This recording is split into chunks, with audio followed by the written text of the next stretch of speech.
तो दोस्तों, आज की कथा में हम जानेंगे कि किस कारण कुछ स्त्रियां समय से पहले विधवा हो जाती हैं और ऐसी कौन सी आदतें या कर्म हैं जो एक पतिव्रता स्त्री को कभी नहीं करने चाहिए जिससे वह विधवा हो। सभी माताओं बहनों से अनुरोध है कि कथा पूरा ध्यान से सुने। तो चलिए बिना किसी देरी के कथा प्रारंभ करते हैं। एक बार भगवान शिव कैलाश पर्वत पर बैठे विश्राम कर रहे थे। तभी माता पार्वती के दिमाग में कुछ सवाल आया। उन्होंने भगवान शिव से पूछा, हे भोलेनाथ, किन कारणों से किसी स्त्री का पति समय से पहले मर जाता है और वह विधवा होकर दुखी जीवन व्यतीत करती है, और कौन सी स्त्रियां जीवन में सुख शांति पाती हैं, और वह कौन सी चीज है जो एक पत्नी अपने पति की मांग पर कभी नहीं देती। भगवान शिव ने कहा, पार्वती, तुम जो प्रश्न पूछ रही हो वे महत्वपूर्ण है। मैं तुम्हें इन सब का उत्तर एक कथा के माध्यम से बताऊंगा, तो ध्यान से सुनो। सोमनगरी गांव में एक व्यक्ति रहता था जो एक राजा के यहाँ नौकर था।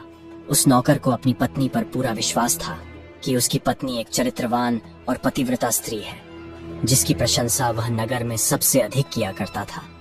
धीरे धीरे उस नौकर की पत्नी की चर्चा पूरे नगर में फैलने लगी। जब यह बात राजा के दरबार तक पहुंची तो राजा ने अपने नौकर को बुलाया और कहा, तुम हर किसी से कहते हो कि तुम्हारी पत्नी एक चरित्रवान और पतिव्रता स्त्री है। क्या वास्तव में तुम्हारी पत्नी इतनी पवित्र है? क्या तुम्हें पूरा विश्वास है कि तुम्हारी पत्नी पराये मर्दों को आंख उठाकर भी नहीं देखती? क्या इस बात का कोई सबूत तुम्हारे पास है? राजा की यह बात सुनकर नौकर बोला, महाराज, मुझे अपनी धर्मपत्नी पर पूरा विश्वास है कि वह एक पतिव्रता स्त्री है और मेरे अलावा किसी पराये पुरुष को नहीं देखती। नौकर की बात सुनकर राजा के एक मंत्री ने कहा, मैं क्षमा चाहता हूँ महाराज, लेकिन यह कैसे संभव है कि कोई स्त्री किसी अन्य पुरुष को न देखे? यह तो असंभव है। फिर मंत्री ने राजा से कहा, महाराज, यदि मैं इस नौकर की बात गलत साबित कर दूं और इसकी पत्नी का पतिव्रता धर्म नष्ट कर दूं, तो इसे क्या सजा मिलेगी? नौकर ने उत्तर दिया, महाराज, यदि महामंत्री जी मेरी पत्नी का पतिव्रता धर्म नष्ट कर देते हैं तो आप मुझे फांसी की सजा दे देना, और यदि महामंत्री जी मेरी पत्नी का पतिव्रता धर्म खंडित नहीं कर पाए तो इन्हें भी दंड मिलना चाहिए। नौकर की यह बात सुनकर राजा ने कहा, यदि मंत्री असफल हुए तो उन्हें भी फांसी की सजा दी जाएगी। मंत्री ने यह शर्त स्वीकार कर ली और नौकर से पूछा, मैं तुम्हारी पत्नी से ऐसी कौन सी वस्तु लाऊं जिसे देखकर तुम मान लो कि मैंने उसकी पवित्रता नष्ट कर दी? नौकर ने कहा, महामंत्री जी, मेरे विवाह के समय मुझे दहेज में एक मटका और एक खंजर मिला था। मेरी पत्नी ने वे दोनों वस्तुएं बहुत संभाल कर रखी हैं, क्योंकि यह दोनों चीजें एक पतिव्रता स्त्री के लिए सुहाग की निशानी है। यदि आप ये दोनों वस्तुएं मेरी पत्नी से लाकर मुझे दिखा देंगे तो मैं मान लूंगा कि आपने मेरी पत्नी का पतिव्रता धर्म नष्ट कर दिया है। मंत्री ने नौकर की यह शर्त स्वीकार कर ली और दरबार से निकलकर नगर में गया। वह एक जादू टोना करने वाली स्त्री से मिला जो वह काम कर देती थी जो कोई और नहीं कर पाता था।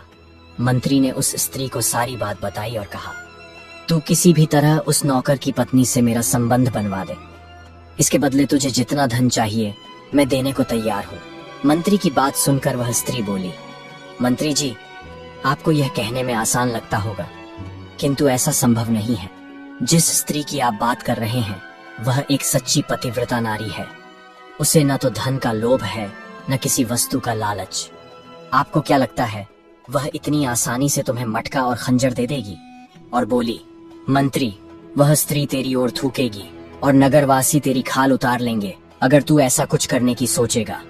यह सुनकर मंत्री भयभीत हो गया और बोला, यदि तू मेरा उससे संबंध नहीं करवा सकती तो एक काम कर दे, उसके घर जाकर उसका मटका और कतार चुरा ला, और यदि उसकी जांघ के पास कोई निशानी हो तो वह भी मुझे बता दे। ओ, मैं तुझे मुंह मांगा इनाम दूंगा, जितना धन चाहे उतना दूंगा, बस तू मेरा यह काम कर दे।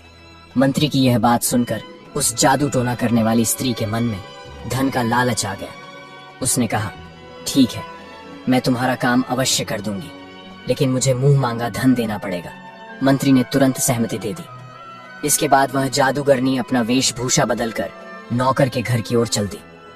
वह नौकर महीनों महीनों तक अपने घर नहीं आता था और महल में ही काम करता था। नौकर के घर पहुंचकर उसने नौकर की पत्नी से कहा, बेटी, मैं तेरे पति की बुआ हूँ, बहुत सालों बाद आई हूँ। नौकर की पत्नी ने आश्चर्य से कहा, आप इतने सालों बाद आई हैं, इसलिए मैंने आपको पहले कभी देखा नहीं। शायद यही कारण है कि मैं आपको पहचान नहीं पाई। इस प्रकार वह जादूगरनी उस घर में बुआ बनकर रहने लगी। नौकर की पत्नी ने उसे सच्ची बुआ समझकर बहुत आदर सम्मान दिया, पर उसे यह नहीं पता था कि यह स्त्री मंत्री के भेजे हुए छल का हिस्सा है, जो उसके पतिव्रता धर्म को नष्ट करने आई है। कुछ दिनों तक वह स्त्री घर में प्रेम और अपनापन दिखाकर रहने लगी। एक दिन नौकर की पत्नी स्नान करने के लिए स्नान गृह में गई। थोड़ी देर बाद वह जादूगरनी भी वहां पहुंची और उसकी कमर रगड़ने लगी। पतिव्रता स्त्री ने मना किया, पर वह बोली, तुम मुझे अपनी बेटी से भी अधिक प्रिय लगती हो, मना मत करो, इतने वर्षों बाद तुमसे मिल रही हूँ। ऐसे मधुर शब्दों से वह स्त्री उसे अपने झूठे प्रेम के जाल में उलझाने लगी। तभी उसे मौका मिला और उसने देखा कि नौकर की पत्नी की जांघ के पास एक छोटा सा तिल है। अब उसका काम पूरा हो गया। जब पतिव्रता स्त्री स्नान के बाद घर के कामों में व्यस्त हो गई, तब जादूगरनी ने मौका पाकर मटका और कतार चुरा लिए और वहां से भाग गई। और वह सीधी मंत्री के पास पहुंची और उसे मटका, कतार और नौकर की पत्नी की जांघ पर तिल की निशानी के बारे में बता दिया। मंत्री जादूगरनी की बातों से खुश होकर उसे एक सोने की पोटली दे देता है। फिर मंत्री नौकर की पत्नी का मटका और कतार लेकर सीधे राजा के दरबार में पहुंचता है। वहां जाकर मंत्री राजा से कहता है, महाराज, मैं उस नौकर की पत्नी के साथ 2 दिन रहा हूँ और यह मटका और कतार उसी ने मुझे दिए हैं। राजा ने तुरंत नौकर को बुलवाया और नौकर से पूछा, क्या यह मटका और कतार तुम्हारा ही है? नौकर बोला, जी महाराज। तब मंत्री ने कहा, महाराज, मैंने इसकी शर्त पूरी कर दी है और मैं यह भी जानता हूँ कि इसकी पत्नी की जांघ के पीछे एक काला तिल है। यह सुनकर नौकर स्तब्ध रह गया। उसे विश्वास हो गया कि उसकी पत्नी ने सचमुच अपना पतिव्रता धर्म नष्ट कर दिया है। अब उसका अपनी पत्नी पर से विश्वास उठ गया। राजा ने शर्त के अनुसार कहा कि नौकर को 21 दिन बाद फांसी पर चढ़ाया जाएगा और राजा ने सैनिकों को यह आदेश दिया कि इसे बंदी बनाकर कारागार में डाल दो। धीरे धीरे दिन बीतते गए और आखिरकार वह दिन आ पहुंचा जब नौकर को फांसी दी जानी थी। फांसी से पहले उससे उसकी अंतिम इच्छा पूछी गई। नौकर बोला, महाराज, मेरी अंतिम इच्छा है कि मैं अपनी पत्नी से आखिरी बार मिलना चाहता हूँ। राजा ने अनुमति दे दी। फिर वह सैनिकों के साथ घर की ओर चल दिया। घर पहुंचकर उसने अपनी पत्नी से कहा, तुमने मेरे साथ बड़ा विश्वासघात किया है। मैंने तुम पर भरोसा किया था और राजा के सामने मंत्री से शर्त लगाई थी कि मेरी पत्नी सती सावित्री है। अगर उसका पतिव्रता कोई नष्ट कर देगा तो मुझे फांसी दे देना। अब तुमने वह धर्म तोड़ दिया और मुझे आज फांसी दी जाएगी। यह सुनकर पत्नी ने सारी सच्चाई बताई कि वह मंत्री के घर कभी नहीं गई थी, बल्कि एक स्त्री उसकी बुआ बनकर आई थी और छल से उसका मटका और कतार ले गई थी। पर नौकर को अपनी पत्नी की बातों पर विश्वास नहीं हुआ और वह सैनिकों के साथ महल की ओर चल दिया। उसी दिन किसी कारणवश राजा को उसकी फांसी एक दिन के लिए और टालनी पड़ी और नौकर को दोबारा कैद में डाल दिया गया। अपना पति निर्दोष साबित करने के लिए नौकर की पत्नी ने एक योजना बनाई। वह शाम के समय एक गणिका का वेश धारण करके राज दरबार में पहुंची और राजा से बोली, महाराज, मुझे आपके सामने नृत्य प्रस्तुत करने की अनुमति दीजिए। राजा ने उसकी सुंदरता देखकर अनुमति दे दी। जब उसने नृत्य आरंभ किया तो राजा उसके नृत्य से अत्यंत प्रसन्न हुए और बोले, मैं तुम्हारे नृत्य से बहुत खुश हूँ, मांगो जो चाहो मैं तुम्हें दूंगा। तब उस स्त्री ने कहा, महाराज, आपकी सभा में एक चोर है जिसने मेरी सोने की अंगूठी चुराई है, कृपया उसे पकड़कर दंड दीजिए। राजा ने क्रोध में कहा, ठीक है, बताओ मेरे दरबार में वह चोर कौन है, मैं उसको फांसी की सजा जरूर दूंगा। तभी उस नौकर की पत्नी बोली, महाराज, वह और कोई नहीं, आपके बगल में बैठा हुआ मंत्री ही है। उसी ने मेरी सोने की अंगूठी चुराई है, कृपया उसे फांसी की सजा दें। ये सुनते ही मंत्री घबरा गया और बोला, महाराज, मैं शपथ लेकर कहता हूँ कि मैंने इसकी अंगूठी नहीं चुराई। मैंने तो आज तक इस स्त्री को देखा तक नहीं, फिर मैं इसकी अंगूठी कैसे चुरा सकता हूँ। जैसे ही मंत्री ने कहा कि उसने इस स्त्री की शक्ल तक नहीं देखी, तो वह पतिव्रता स्त्री बोली, महाराज, यदि इस मंत्री ने मुझे पहले कभी नहीं देखा तो आप इससे पूछिए ये मटका और कतार कहाँ से लाया है। मैं उसी नौकर की पत्नी हूँ जो आपके यहाँ नौकरी करता है और आप मेरे निर्दोष पति को फांसी देने जा रहे हैं, इसलिए मुझे इस गणिका नर्तकी के रूप में भेष बदल कर दरबार में आना पड़ा है। वह आगे बोली, महाराज, मैं आपको मंत्री की पूरी सच्चाई बताती हूँ। इस मंत्री ने मेरे पास एक जादू टोना करने वाली स्त्री को भेजा था जो मेरे पति की बुआ बनकर आई थी। उसने धोखे से मेरी जांघ पर बने तिल का पता लगाया और उसी ने मेरा मटका और कतार चुराकर इस मंत्री को दे दिए। इसके बदले मंत्री ने उसे बहुत सारा धन दिया था। इस प्रकार इस मंत्री ने मेरे साथ छल किया है। मैं आज भी पतिव्रता स्त्री हूँ। स्त्री की बात सुनकर राजा ने तुरंत उस जादूगरनी को बुलाया और उससे सच बोलने को कहा। राजा के भय से जादूगरनी ने मंत्री की सारी सच्चाई बता दी। यह सुनकर राजा ने उस निर्दोष नौकर को कैद से रिहा कर दिया और मंत्री को फांसी की सजा दे दी। कथा समाप्त करते हुए भगवान शिव पार्वती से बोले, हे पार्वती, इस प्रकार उस नौकर की पतिव्रता पत्नी ने अपने बुद्धि और सत्य के बल पर अपने पति को बचाया। और भगवान शिव बोले, पार्वती, अब तुम अपने तीनों प्रश्नों के उत्तर सुनो। तुम्हारा पहला प्रश्न था, कौन सी स्त्री समय से पहले विधवा हो जाती है? तो सुनो, जो स्त्रियां अपने मुंह से अपने पति का नाम लेती हैं और उन्हें नाम से ही पुकारती हैं, वे स्त्रियां समय से पहले ही विधवा हो जाती हैं और बिना पति के दुखमय जीवन व्यतीत करती हैं। क्योंकि जब कोई स्त्री अपने पति का नाम मुंह से लेती है तो उसके पति की आयु घट जाती है और वह समय से पहले मृत्यु को प्राप्त हो जाता है। इस प्रकार वह स्त्री भी अकाल विधवा बनकर दुखी जीवन जीती है।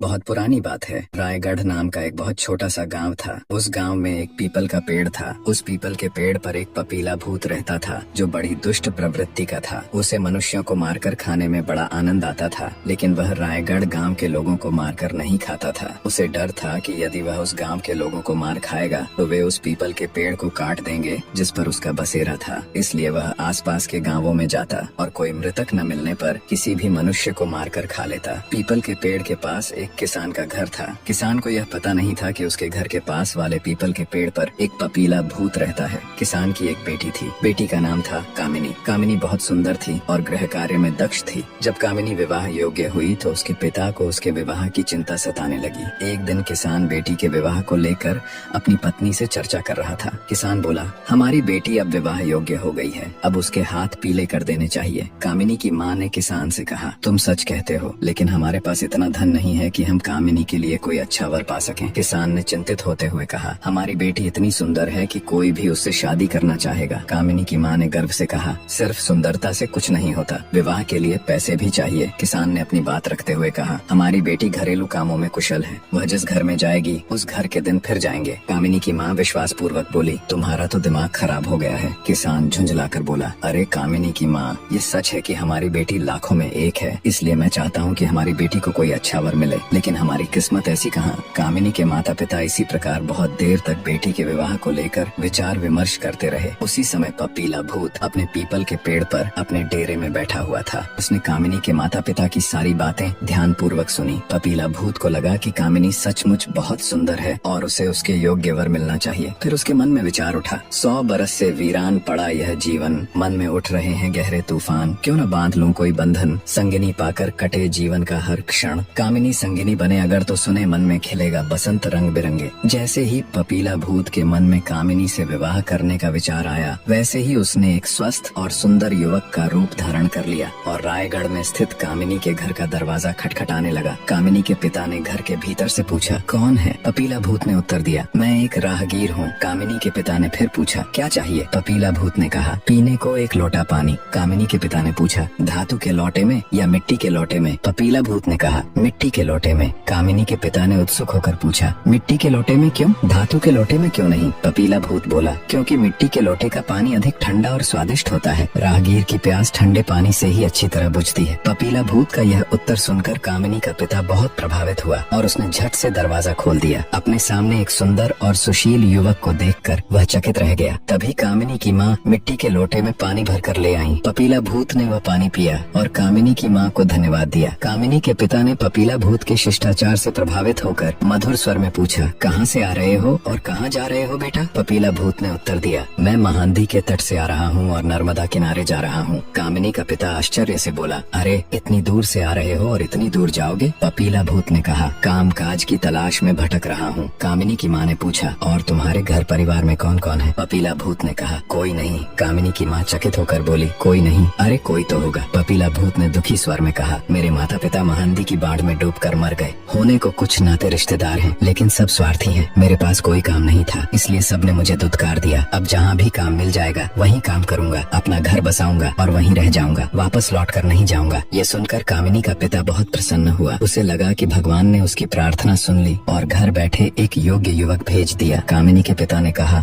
काम तो हमारे गाँव रायगढ़ में भी मिल सकता है। तुम ऐसा करो, हमारे गाँव के साहूकार के पास चले जाओ और उन्हें अपनी समस्या बताओ, फिर तुम्हारी सहायता अवश्य करेंगे। पपीला पपीला भूत ने भोलेपन से पूछा, ठीक है, मैं साहूकार के पास जाता हूँ। यदि मुझे कोई काम मिल गया तो यहीं रह जाऊंगा, और यदि आपके घर के पास उस पीपल के पेड़ के नीचे अपनी झोपड़ी बना लूं तो आपको कोई आपत्ति तो नहीं होगी? कामिनी का पिता बोला, अरे नहीं, भला मुझे कोई आपत्ति क्यों होने लगी? तुम पास में रहोगे तो हमें भी प्रसन्नता होगी। इसके बाद पपीला भूत साहूकार के पास गया। साहूकार ने उससे उसकी योग्यता पूछी, तुम क्या काम कर सकते हो? पपीला भूत ने उत्तर दिया, मैं जीवित को मार सकता हूँ, मृतकों को पुकार सकता हूँ, मंत्रों पर मेरा अधिकार है, सांसों का रखता हूँ व्यापार, डर के साए में जग जीता, मृत्यु के संग में बंधन सीता। साहूकार यह सुनकर चकरा गया और बोला, इसका क्या मतलब है पपीला? पपीला भूत ने सहज होकर कहा, मेरा मतलब है कि मैं फसल काट सकता हूँ और बीज से पौधे उगा सकता हूँ। साहूकार बोला, बहुत बढ़िया, तो तुम खेती भी कर सकते हो और बुद्धि में भी तेज हो। मुझे तुम्हारे जैसा ही होनहार युवक चाहिए था। पपीला भूत ने पूछा, तो क्या मेरी नौकरी पक्की समझूं? साहूकार ने कहा, हाँ। फिर पपीला भूत ने पूछा, पगार कितनी होगी? साहूकार ने हंसकर कहा, यह तो बताओ कितनी चाहिए? पपीला भूत बोला, इतनी कि मैं और मेरी पत्नी आराम से रह सकें। साहूकार चौंका, अच्छा, तो तुम्हारी पत्नी भी है? पपीला भूत हंसते हुए बोला, अभी तो नहीं है, मगर हो जाएगी यदि आप मेरी मदद करें। साहूकार ने उत्सुकता से पूछा, कैसी मदद? पपीला भूत बोला, जिस किसान ने मुझे आपके पास भेजा है उसकी बेटी पर मैं मोहित हो गया हूँ। यदि आप किसान से कहकर उसकी बेटी का विवाह मेरे साथ करा दें तो मेरा जीवन सुखमय हो जाएगा। उस किसान की बेटी का नाम है कामिनी। साहूकार ने कहा, ठीक है, तुम कुछ दिन काम करो, यदि मुझे लगा कि तुम सचमुच कामिनी के योग्य हो तो मैं तुम्हारा विवाह उसके साथ करा दूंगा। इसके बाद पपीला भूत ने काम करना शुरू कर दिया। उसके लिए कोई भी काम कठिन नहीं था। वह चुटकी बजाता, मंत्र फूंकता और देखते ही देखते सब काम पूरा हो जाता। साहूकार पपीला भूत के काम से अत्यंत प्रसन्न हुआ। उधर कामिनी ने भी पपीला भूत को देखा और उसे वह अच्छा लगा। अब तक उसे पता चल गया था कि उसके पिता चाहते हैं कि उसका विवाह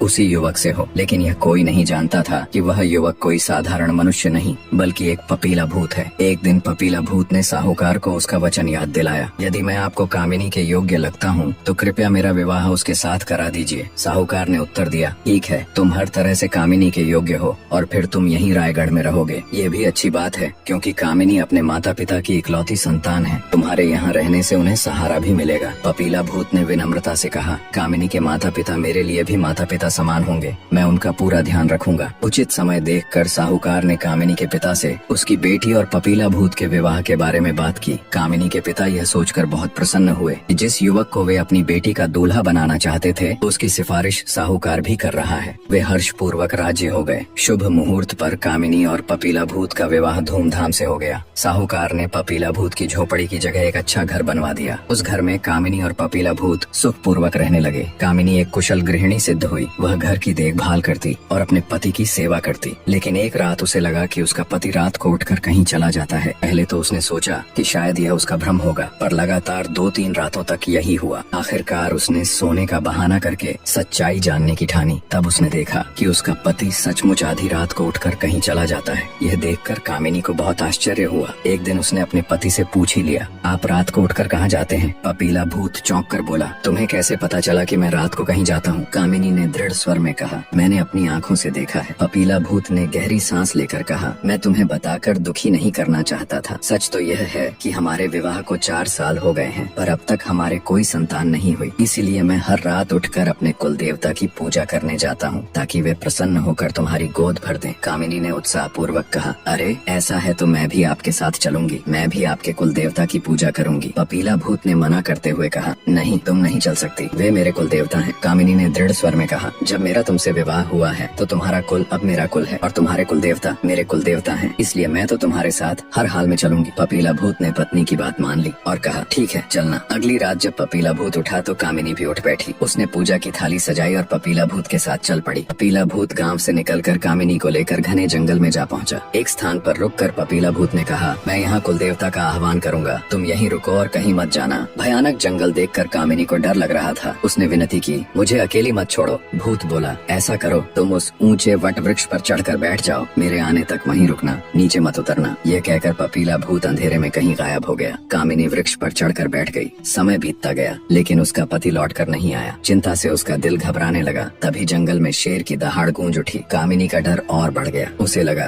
कहीं शेर ने मेरे पति को खा तो नहीं लिया। ये सोचते ही उसका भय दूर हो गया और वह तुरंत वृक्ष से उतरकर अपने पति को खोजने निकल पड़ी। अभी वह कुछ ही दूर गई थी कि लताओं के झुरमुट के दूसरी ओर उसे अपना पति दिखाई दिया, जो पिशाच रूप में भयानक बना हुआ था। इंसानी शवों पर झुका था और उनकी हड्डियां चबा रहा था। उसका चेहरा रक्त से भीगा हुआ था। यह देखकर कामिनी की रूह कांप उठी। उठी। जिसकी वह पत्नी बनकर रह रही थी वह तो इंसान नहीं बल्कि एक राक्षस निकला। जीवन का हर सपना पल में बिखर गया। यह दृश्य देखकर कामिनी मूर्छित होते होते बची। वह समझ गई कि उसका पति कोई मनुष्य नहीं बल्कि एक भूत है। कामिनी हड़बड़ाकर भागने को जैसे ही पलटी वैसे ही पपीला भूत ने उसे देख लिया। वह चिल्लाया, कामिनी रुको, मैं तुम्हें मारना नहीं चाहता था, लेकिन अब तुमने मेरा असली रूप देख लिया है तो मैं तुम्हें मार डालूंगा ताकि तुम भी मेरी तरह भूत बन जाओगी। फिर हम आराम से रहेंगे और मनुष्यों को मार मार कर खाएंगे। कामिनी ने यह सुना तो वह और भी डर गई और तेज दौड़ पड़ी, किंतु पपीला भूत उससे भी अधिक तेज था। जब कामिनी को लगा कि पपीला अब उसे पकड़ लेगा तो उसने पीपल के पेड़ से रक्षा की प्रार्थना की। हे पीपल देवता, सुन मेरी पुकार, देते करेगा मुझ पर वार। पति बन के आया, रूप बदल कर खा जाएगा मुझे निकल कर। दया कर आंचल फैलाना, मुझको अपनी छांव में छुपाना। कामिनी की प्रार्थना सुनकर पीपल का पेड़ बीच से 2 हिस्सों में फट गया। कामिनी उसमें जा बैठी। पेड़ फिर पहले जैसा होकर बंद हो गया। पपीला भूत चकित था कि पत्नी कहाँ चली गई। वह उसे ढूंढता हुआ दूर निकल गया। जब कामिनी आश्वस्त हो गई कि उसका पति दूर चला गया है तो उसने पीपल से फिर प्रार्थना की, पीपल रानी तूने बचा लिया, सांसें मेरी लौटा दी। पति ना था, निकला पिशाच, खा जाता जीवन का हर आभास। अब तो अंधेरा मिट गया, सारा मार्ग दिखा दो, उजियारा कर दो। ये सुनकर पीपल का पेड़ फिर से 2 हिस्सों में फट गया। कामिनी उसमें से बाहर निकली और जंगल की ओर चल पड़ी। वह भटकते भटकते भूख प्यास से बेहाल हो गई। लगातार 2 रात और 2 दिन वह जंगल में भटकती रही। उसे दिशा का भी ज्ञान नहीं था, न ही घर का रास्ता पता था। उसके मन में भय था कि कहीं कोई जंगली जानवर उसे मार न डाले और वह कभी घर न पहुंच पाए। इसी बीच अचानक उसे एक झोपड़ी दिखाई दी। वह झोपड़ी एक छोटे से गांव में थी। गांव में लगभग 10 से 15 घर थे। झोपड़ी गांव के बिल्कुल बाहर की ओर थी, इसलिए सबसे पहले वही कामिनी की नजर में आई। गिरती पड़ती हुई कामिनी उस झोपड़ी तक पहुंची। वह झोपड़ी एक बुढ़िया की थी। जैसे ही बुढ़िया ने कामिनी को देखा उसका चेहरा खिल उठा। बुढ़िया ने बड़े अपनापन भरे भाव से कहा, आओ आओ बहू,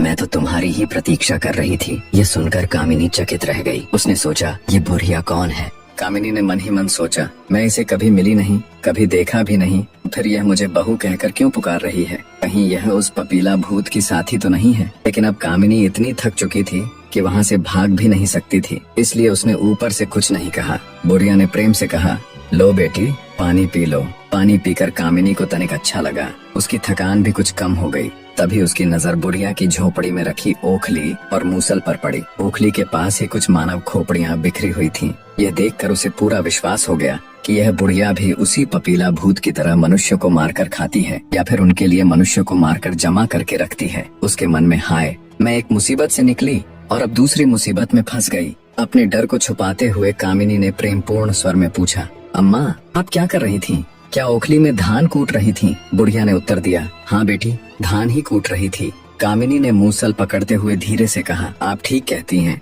बहू के होते हुए सास को काम करने की क्या आवश्यकता? फिर भी मैं आपको अकेले काम नहीं करने दूंगी। आइए, मैं ओखली में धान डालती हूँ। बुढ़िया उसकी बातों में आ गई। जैसे ही वह ओखली में धान डालने को झुकी, कामिनी ने तुरंत मूसल उठाया और पूरे जोर से बुढ़िया पर वार कर दिया। कुछ ही प्रहारों में बुढ़िया की खाल अलग हो गई। कामिनी ने जल्दी से बुढ़िया के शव को एक ओर छिपा दिया और स्वयं भी छिप गई। तभी अचानक पपीला भूत वहाँ पहुँचा। उसने आवाज दी, अम्मा, कामिनी तो अब तक मिली नहीं और आज कोई मनुष्य भी नहीं मिला। क्या तुमने किसी को पकड़कर मूर्ख बनाया? लेकिन बुढ़िया तो अब मर चुकी थी। स्थिति संभालने के लिए कामिनी ने तुरंत बुढ़िया की खाल पहन ली और उसकी आवाज में बोली, बेटा, अब यहाँ कोई मनुष्य नहीं मिलता। मैं सोच रही हूँ कि किसी दूसरी जगह चली जाऊँ, शायद आज ही निकल जाऊँ। ये सुनकर पपीला भूत बोला, ठीक है, जहाँ भी रहना वहाँ से मुझे संदेश भेज देना, मैं वहीं आ जाया करूँगा। कामिनी ने बुढ़िया के वेश में हामी भर दी। जब पपीला भूत को विश्वास हो गया कि वहाँ उसके लिए कुछ खाने को नहीं है तो वह वापस चला गया। अब कामिनी के मन से पपीला भूत का भय काफी हद तक मिट चुका था। कामिनी ने बुढ़िया की झोपड़ी की सफाई की और वहीं रहने लगी। बुढ़िया का एक छोटा सा खेत भी था जिसमें कामिनी काम करने लगी। उसी गांव में एक युवक अपने माता पिता के साथ रहता था। उसका नाम था मनकू। मनकू का खेत बुढ़िया के खेत के पास ही था। वह प्रतिदिन बुढ़िया को खेत पर आते जाते देखा करता। एक दिन कामिनी खेत जा रही थी कि रास्ते में उसकी रोटियां गिर गईं। मनकू ने देखा तो उसे लगा कि ये रोटियां उस बुढ़िया की हैं। उसने सोचा, अगर मैं इन्हें अभी न दूं तो बुढ़िया को दोपहर में भूखा रहना पड़ेगा। ठीक है, मैं इन्हें संभाल कर रख लेता हूँ और दोपहर में जाकर दे दूंगा, फिर साथ बैठकर मैं भी अपनी रोटियां खा लूंगा। मनकू ने रोटियां उठा ली और मन ही मन योजना बना ली। दोपहर होने पर वह रोटियां लेकर बुढ़िया के खेत पहुंचा, पर वहाँ बुढ़िया नहीं दिखी। वह उसे ढूंढने लगा। खेत के पास ही एक नदी बहती थी। मनकू ने सोचा, शायद बुढ़िया नहाने नदी पर चली गई हो। ये सोचकर वह नदी की ओर बढ़ा। नदी किनारे पहुंचते ही उसने जो दृश्य देखा उसे देखकर उसका मन दंग रह गया। नदी में एक अत्यंत सुंदर युवती स्नान कर रही थी। वह युवती नहाकर बाहर निकली, पानी झटकते हुए किनारे आई, फिर उसने बुढ़िया की खाल उठाई और अपने ऊपर पहन ली। यह देखकर मनकू स्तब्ध रह गया, लेकिन उसकी आंखें उस युवती की सुंदरता पर टिक गईं। वह इतना मोहित हो गया कि उसी पल उसने निश्चय कर लिया, मैं इसी युवती से विवाह करूंगा, चाहे कुछ भी हो जाए। मनकू ने कामिनी की रोटियां उसके खेत में एक पेड़ के नीचे रख दी और चुपचाप अपने खेत लौट आया। शाम को जब वह घर पहुंचा तो तुरंत अपने माता पिता से बोला, मैं बुढ़िया से विवाह करना चाहता हूँ। ये सुनकर उसके माता पिता चकरा गए। वे सोचने लगे, यह कैसी बात कर रहा है, वह बुढ़िया तो उसकी माँ से भी अधिक आयु की है। उन्होंने मनकू को बहुत समझाने की कोशिश की, लेकिन मनकू मन ही मन सच्चाई जान चुका था। वह जानता था कि बुढ़िया की खाल के भीतर वही सुंदर युवती छिपी है। समस्या यह थी कि ननकू यह बात किसी से कह नहीं सकता था, क्योंकि कोई उस पर विश्वास नहीं करता। उल्टे लोग उसका मजाक उड़ाते। अंततः माता पिता ने हार मान ली और मनकू को बुढ़िया के साथ विवाह करने की अनुमति दे दी। इस तरह बुढ़िया के रूप में रहने वाली कामिनी का विवाह मनकू से हो गया। कामिनी को डर था कि कहीं किसी दिन पपीला भूत फिर से न आ जाए, इसी कारण उसने बुढ़िया की खाल कभी नहीं उतारी। गांव वालों ने जब देखा कि मनकू ने अपनी माँ से भी बड़ी उम्र की बुढ़िया से विवाह कर लिया है, तो उन्होंने सोचना शुरू किया कि यह बुढ़िया कोई डायन है जिसने मनकू को अपने वश में कर लिया है। धीरे धीरे यह अफवाह पूरे गाँव में फैल गई। मनकू चिंतित हो उठा, अगर गाँव वालों ने मेरी पत्नी को सचमुच डायन समझकर मार डाला तो। इस डर से एक दिन मनकू ने अपनी बुढ़िया पत्नी का चुपचाप पीछा किया। वह देखता रहा कि कब उसकी पत्नी बुढ़िया की खाल उतारकर नदी में नहाने जाती है। जैसे ही कामिनी ने खाल उतारी और पानी में उतरी,